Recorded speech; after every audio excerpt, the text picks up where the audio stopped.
enseignants, enseignantes et élèves francophones et francophiles, salut et bienvenue à la revue de la leçon 17 de l'école du dimanche des adultes. Nous vous remercions pour l'écoute de toutes nos précédentes revues de l'école du dimanche des adultes. Aidez-nous à toucher plus d'enseignants et d'élèves cette année. Aidez-nous à partager et abonnez-vous à cette chaîne YouTube. Je vous souhaite joyeux Noël et bonne et heureuse année 2023 d'avance au nom de Jésus-Christ. Je demeure votre hôte et frère, pasteur Paul Ézéchiel. En leçon 17, qui sera enseignée le dimanche 25 décembre 2022, nous allons voir la deuxième partie du sujet qui est intitulé « La direction et la guidance divine ». La direction et la guidance divine, deuxième partie. Prions. Père, fais-moi comprendre que j'ai besoin d'être dirigé par toi au nom de Jésus-Christ. Père, fais-moi comprendre que j'ai besoin d'être dirigé par toi dans toutes mes entreprises, dans toutes mes activités, dans toute ma vie. Au nom de Jésus-Christ, nous avons prié. Amen. En connaissance préalable, l'enseignant doit réviser la leçon de la semaine précédente en parcourant les grandes lignes de la leçon, le résumé, le verset à mémoriser, le passage biblique et ainsi de suite avec les élèves et l'enseignant assistant. En leçon d'aujourd'hui, en ouverture, nous avons notre passage biblique. Il est tiré de Habakkuk 2, 1 à 2. Habakkuk 2, 1 à 2. Et il lit comme suit. J'étais à mon poste et je me tenais sur la cour. Je veillais pour voir ce que l'Éternel me dirait, et ce que je répliquerais après ma plainte. L'Éternel m'adressa la parole et il dit, écris la prophétie, grave-la sur des tables, afin qu'on la lise couramment. Un verset à mémoriser de cette leçon se trouve dans 2 Samuel 2, 1. 2 Samuel 2, 1. Ici, dans ce chapitre de 2 Samuel, David est un roi de Juda et Isbosheth est établi comme roi sur tout Israël. Et le verset à mémoriser, 2 Samuel 2, 1. Après cela, David consulta l'Éternel en disant, monterai-je dans une des villes de Juda? L'Éternel lui répondit, monte. David dit, où monterai-je? Et l'Éternel répondit, à Hébron. Après cela, David consulta l'Éternel en disant, monterai-je dans une des villes de Juda? L'Éternel lui répondit, monte. David dit, où monterai-je? Et l'Éternel répondit, à Hébron. Donc, dans ce passage biblique, nous voyons comment Dieu a guidé David. Dans ce verset à mémoriser, Dieu a guidé David où il devait monter, où il devait aller. En introduction de la leçon, de ce jour, le passage biblique se trouve dans l'introduction de la leçon dit, la Bible est pleine d'histoires de croyants qui se sont soumis à la direction et à la guidance de Dieu. La Bible est pleine d'histoires de croyants qui se sont soumis à la direction et à la guidance de Dieu. Bien qu'il puisse sembler difficile pour certaines personnes dans notre monde d'aujourd'hui de laisser Dieu intervenir dans leurs affaires, les chrétiens qui le font marcheront sur le chemin de Dieu. En tant que chrétiens, nous devons suivre la direction et la guidance de Dieu telle qu'elle est enregistrée dans la parole de Dieu. Et la parole de Dieu, c'est la volonté de Dieu, ce sont les voies de Dieu. Et nous devons suivre la Bible pour pouvoir être bien guidés dans la vie, dans tous les domaines de la vie.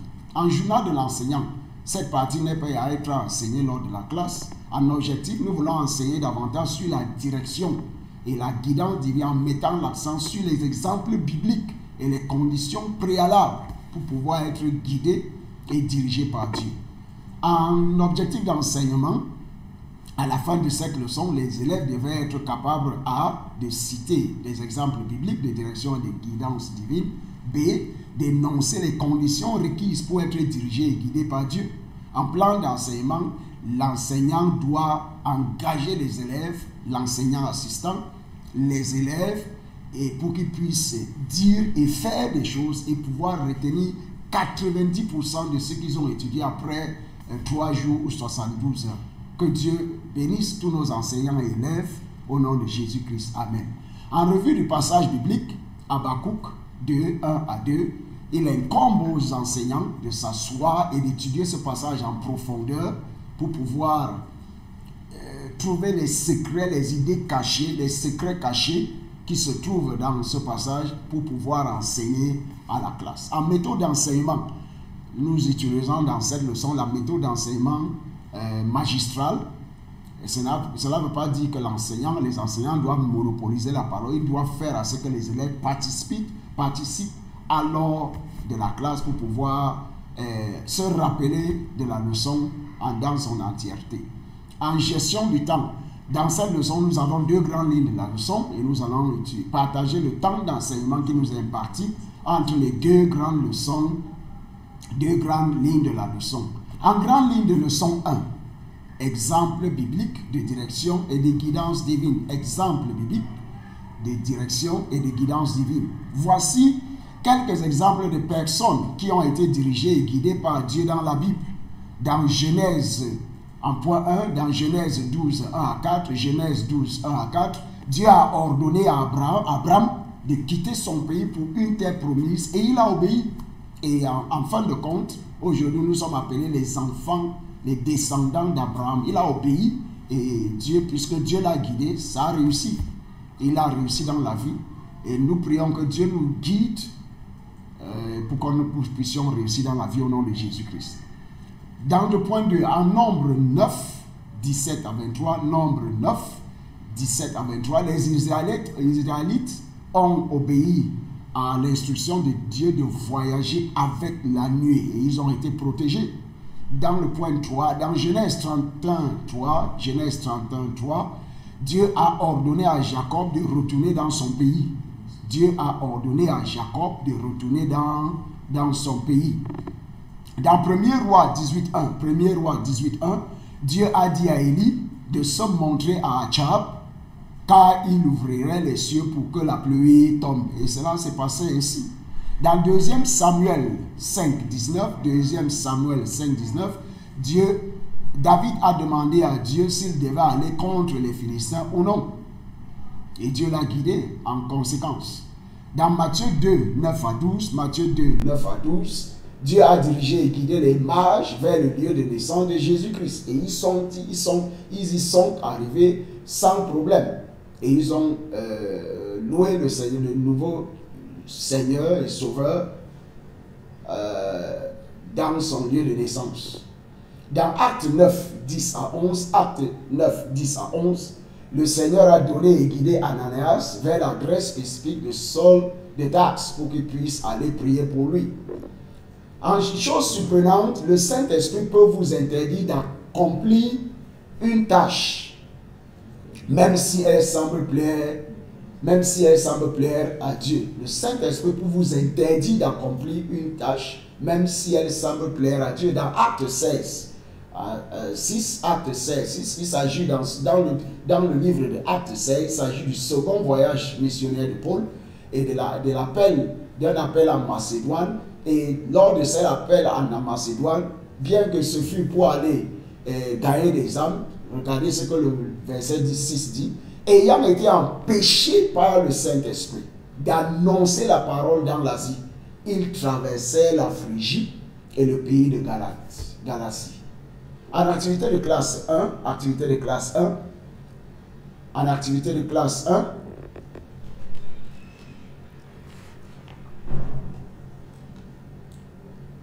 comme les exemples ci-dessus, les élèves doivent mentionner, comme les exemples ci-dessus, les élèves doivent mentionner les instructions spécifiques qu'ils ont reçues de Dieu et s'ils ont obéi ou non. Comme les exemples ci-dessus, les élèves doivent mentionner les instructions spécifiques qu'ils ont reçues de Dieu et s'ils ont obéi ou non. Grand livre de la leçon 2. Exigence de la direction et de la guidance divine. Quelles sont les conditions préalables, conditions à remplir? Les exigences de la direction et de la guidance divine. Certaines des conditions requises pour bénéficier de la direction et de la guidance divine sont énumérées ci-dessous. Point 1. Fais de l'Éternel tes délices. Psaume 37, 4 à 5. Psaume 37, 4 à 5. Fais de l'Éternel tes délices. C'est les psaumes de David. Fais de l'Éternel tes délices et il te donnera ce que ton cœur désire. Recommande ton sort à l'Éternel. Mets en lui ta confiance et il agira. Quand vous remettez tout à l'Éternel, il vous donne le désir de votre cœur. Et si vous vous recommandez et soumettez à l'Éternel, vous le mettez en confiance et il agira pour votre compte. Et je prie que ce soit ainsi pour vous maintenant au nom de Jésus-Christ. En point 2, la passion pour la volonté de Dieu. Vous devez avoir la passion pour faire la volonté de Dieu. Et comment pouvez-vous faire la volonté de Dieu? En étudiant la parole de Dieu pour faire tout ce qui est dans votre pouvoir pour pouvoir mettre cette parole en pratique. Si vous lisez la parole, si vous méditez la parole de Dieu, si vous écoutez la parole de Dieu, si vous étudiez la parole de Dieu, si vous enseignez la parole de Dieu et vous ne pouvez pas la mettre en pratique, la Bible dit que vous êtes insensé. Dans Luc 22, 42, Judas, dans ce passage-ci, Judas accepte de trahir Jésus. Dans tout ce chapitre-là, Luc 42, Judas a accepté de trahir Jésus. Et c'était aussi la dernière Pâque. Et Jésus a prédit le reniement de Pierre. Et Jésus a prié, est allé prier à la montagne des Oliviers. Jésus a été trahi et arrêté. Et Pierre a régné Jésus, comme il a prédit. Et Jésus a été amené devant le Sanhédrin pour être jugé. Dans le verset 42 de Luc 22, disant, Père, si tu voulais éloigner de moi cette coupe, toutefois, que ma volonté ne se fasse pas, mais la tienne. La meilleure prière dans le monde entier, c'est de dire, Père, que ta volonté parfaite, ta bonne volonté parfaite, soit faite dans ma vie, au nom de Jésus-Christ. Et je prie que pour vous qui m'écoutez en tant qu'enseignant ou élève, que la volonté parfaite de Dieu soit faite dans votre vie, dans tous les aspects et domaines de votre vie, au nom de Jésus-Christ. Amen. La volonté de Dieu ne vous laisse pas dans la misère ou le regret, mais elle vous mène à un avenir et à l'espérance. Jérémie 29, 11, la Bible dit, car je connais les projets que j'ai formés pour vous. Dieu a des projets qu'il a formés pour vous avant que vous ne soyez nés, dit l'Éternel.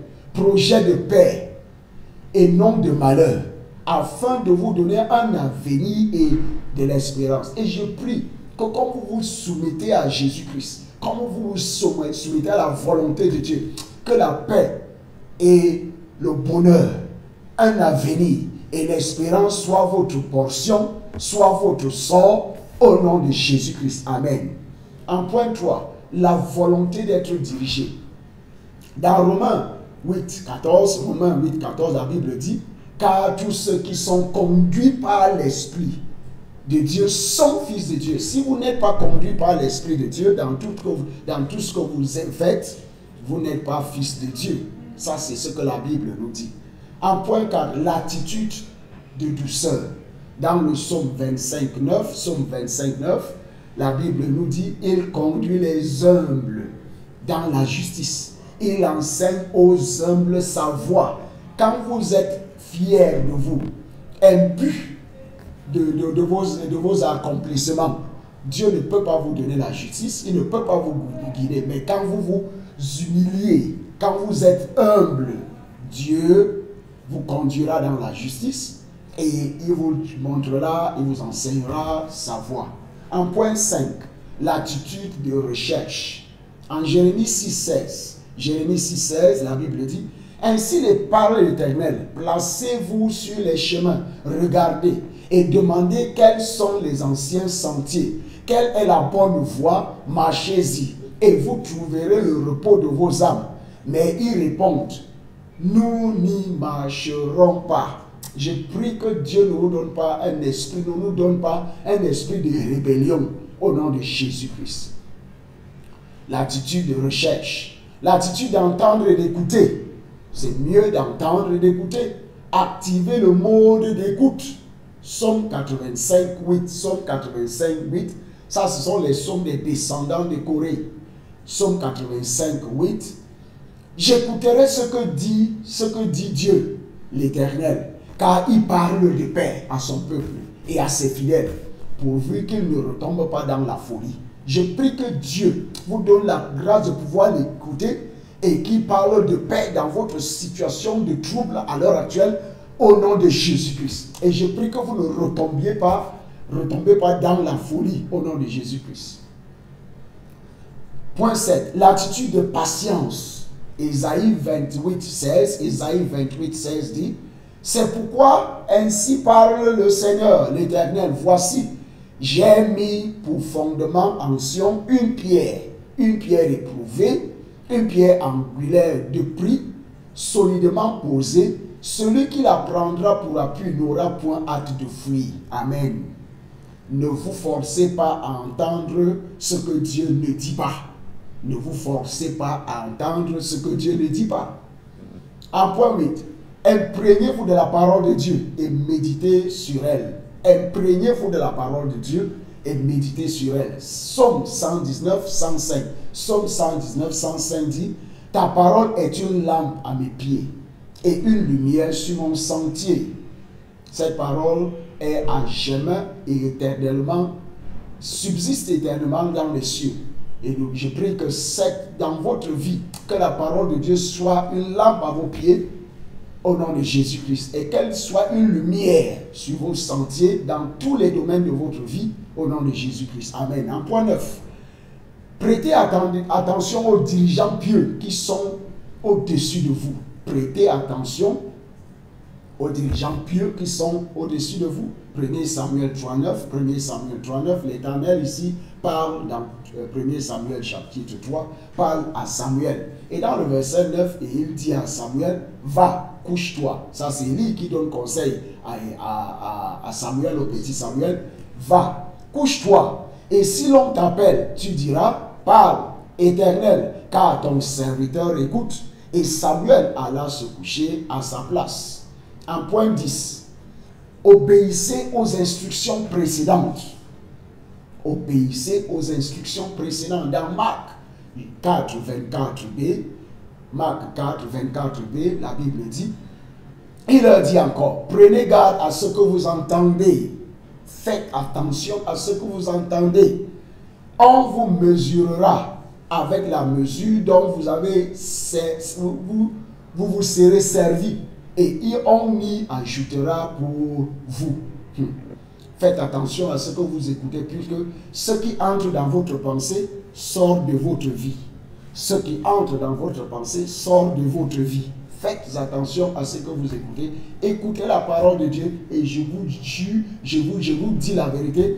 Vous marcherez dans la droiture, dans la justice, dans la paix, dans la joie et dans la sécurité, dans la protection, dans les provisions divines. Et je prie que ce soit votre sort au nom de Jésus-Christ. Si vous n'avez pas écouté les instructions précédentes, vous risquez de ne pas entendre le prochain mouvement de Dieu. Et je prie que Dieu nous donne la grâce de pouvoir écouter les instructions précédentes au nom de Jésus-Christ. En activité de classe 2, citez d'autres exigences pour bénéficier de la direction et de la guidance divine. Citez d'autres exigences pour bénéficier de la direction et de la guidance divine, qui ne sont pas énumérés ci-dessus. Ils sont nombreux. En résumé, L'écriture est pleine de personnes qui ont été guidées par Dieu de manière pratique. Vous aussi, vous pouvez être guidé par Dieu aujourd'hui. Et je prie que ce soit ainsi dans votre vie au nom de Jésus-Christ. En conclusion, si c'est Dieu qui vous guide, vous ne pouvez jamais manquer votre objectif. Demandez la grâce de comprendre la pensée de Dieu et d'être guidé dans la bonne direction. Si vous pensez que vous êtes allé loin dans la mauvaise direction et que vous refusez de faire demi-tour, vous n'aboutirez qu'à la mauvaise destination. Je prie que cette dernière partie ne soit pas votre sort au nom de Jésus-Christ. En évaluation, y a-t-il des conditions à remplir si vous voulez être toujours guidé par Dieu? Oui, il y en a. C'est à vous de trouver cela avec l'aide de votre enseignant et des élèves. En prière de clôture, dans cette leçon, Père, je reçois la grâce de remplir toutes les conditions pour être guidé et dirigé par toi, par Dieu, au nom de Jésus-Christ. Père, je reçois la grâce pour remplir toutes les conditions pour être guidé par toi, par Dieu, et d'être dirigé par Dieu au nom de Jésus-Christ. Amen. En devoir, rappelez-vous et notez une occasion où vous avez refusé de suivre la direction de Dieu et les conséquences d'une telle désobéissance. Quelles ont été les conséquences d'avoir refusé de suivre Dieu, d'être dirigé par Dieu? Quelles ont été les conséquences d'une telle désobéissance? Faites un engagement d'être toujours dirigé et guidé par Dieu. Que Dieu nous aide et vous aide au nom de Jésus-Christ. En appel au salut, si vous n'êtes pas né de nouveau, Dieu ne peut pas vous guider, il ne peut même pas vous diriger, puisque vous n'êtes pas en relation avec lui. Vous devez être dirigé par Dieu. Vous devez remettre votre vie à Jésus-Christ pour être dirigé par Dieu. Et je prie que Dieu vous donne la grâce de pouvoir prendre la meilleure décision. Par la grâce de Dieu, le 31 décembre de cette année, il y a de cela quelques 22 ans maintenant, ou 22 ans, ou 23 ans, que j'ai donné ma vie à Jésus-Christ. Ça s'est passé le 31 décembre 1998. Et je n'ai jamais regretté d'avoir pris cette décision de remettre ma vie à Jésus-Christ. Vous pouvez le faire à l'heure actuelle et c'est simple comme l'ACR. Acceptez que vous êtes pécheur, confessez vos péchés à Dieu et recevez Jésus dans votre cœur comme votre Seigneur, Sauveur et Maître personnel. Que Dieu vous donne la grâce de pouvoir prendre cette décision maintenant, puisque demain peut être plus tard. Demain peut être plus tard. Que Jésus vous donne cette grâce au nom de Jésus-Christ. Soyez bénis. Bonne étude au nom de Jésus-Christ. Que Dieu vous bénisse. Amen.